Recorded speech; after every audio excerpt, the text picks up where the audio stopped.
Well, hello, boys and girls. Here we are at the life coach's house where I reside now, where I now live. See, I'm getting, now that I'm at the life coach's house and everything, I'm getting all playboy. See, I got the chest going on here. We got to do that. It's not going to be long before I get myself a pipe and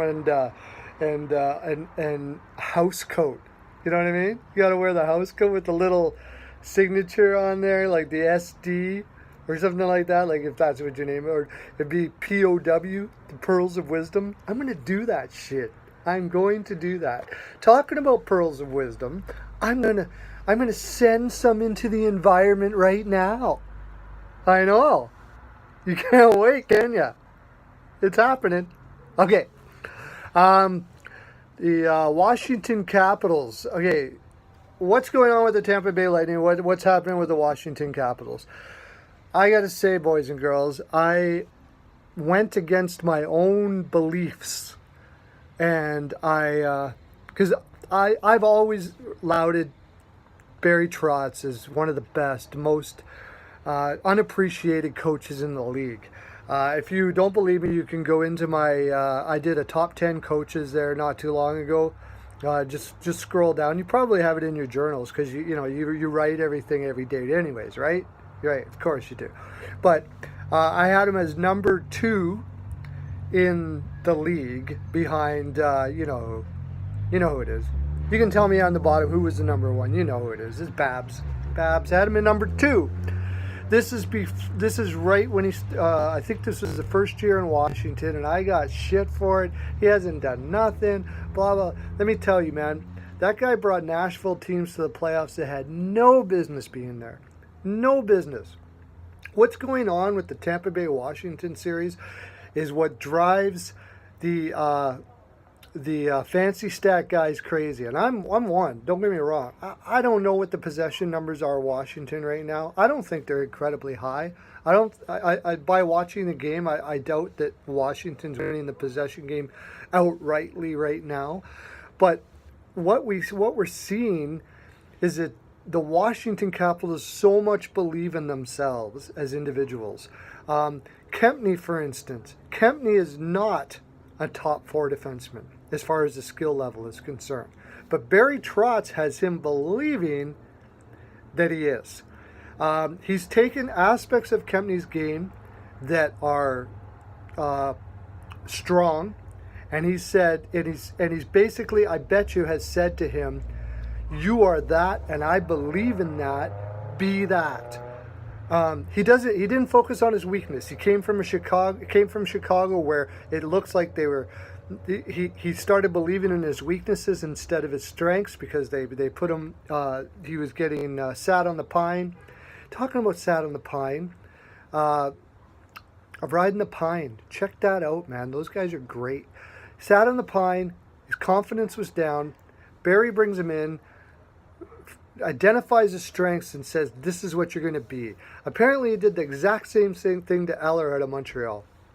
Eller was being used on the wing. He was traded for Halak, I believe, to be a scorer, and he's not really a complete scorer. He's got a good, really strong shot, but for the most part, they started, even in Montreal, they were playing him on the third line, but they always wanted him to be more offensive. It appeared like they made him feel like, didn't get him believing that he could be what he could be, because they always needed a center, and he was supposed to be that. Barry Trotz brings him in and says, "You're a third line center. You're going to play that." Gives him stability, and tells him to shoot the puck from everywhere if you possibly can. To focus on his strengths. That's what he did. Now, okay, so what's happened to Tampa Bay? I'll tell you what happened to Tampa Bay, and I love Cooper too. I think I had him at number 8 or 7 in the top 10 that year. I do love Cooper. He's a very laid-back guy, but I think he made a mistake in the loss in Washington because Tampa didn't play their best game. Washington came out with all the strength. By the way, his work with Ovechkin is true. You can watch as he worked with Ovechkin to be a complete player. He, in doing so, the first thing he said when he came in with Ovechkin was he alleviated all the problems where he's a coach killer. He said, I don't know what anybody's talking about. I've come in here and Ovechkin has been fantastic.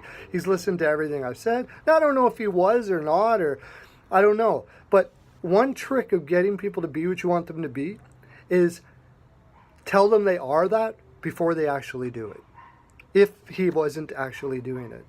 And that's what he did. He did it in Nashville too. He had players there that never were the same after he left.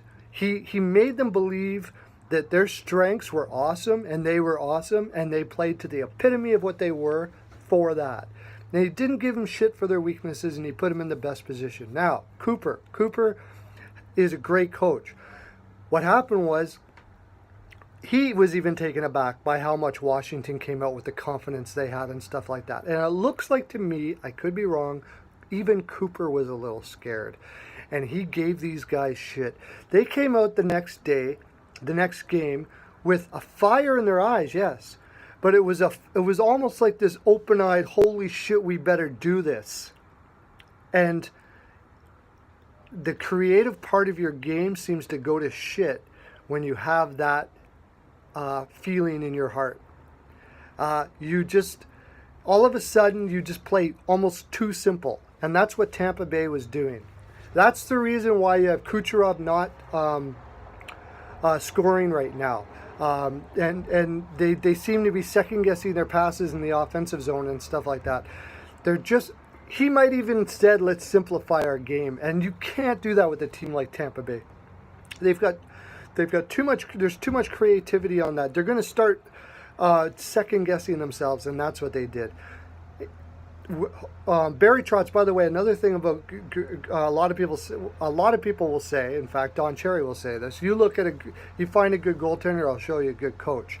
The truth of the matter is, you find me a good coach and you'll see a goaltender do better than he ever did before. Holtby was having a poor year all year. I don't know what his problem was, but Grubauer did fantastic. And when it came down to it, when Holtby, when Grubauer fell out of favor in the playoffs, which I, by the way, did not think Grubauer should have been picked. It should have been Holtby. I don't know what his issues were, maybe personal or whatever. I should have picked him. But Trotz said, here you go, buddy. I know I know what you are. Gruby did us well. I know you're going to do whatever you're going to do. He said the right words. He may not have just said what I said, but he said the right words, and Holtby's playing fantastic. These are the Kempny, Ovechkin, Holtby, Eller. Those four guys are playing unbelievable. I wouldn't say Ovechkin's playing over his capacity. He's playing at his capacity. Eller's playing over. Kempny's playing over. Holtby's playing up to his capacity. And those four guys really are controlling their team right now. He's identified these guys as leaders, and he's built them up and made them to be something that I don't even think for a few of them anyways, they ever thought they could be. Great coaching. That's my full 42, boys and girls. That's all I have to give. Make sure you hit the subscribe button and get yourself a vat of Jaime's Body Lube, because it's the best. There, I said it. And a my NHL Pearls of Wisdom necklace, helicopter to your door, and signed by me. Have a great day and lots of love to ya.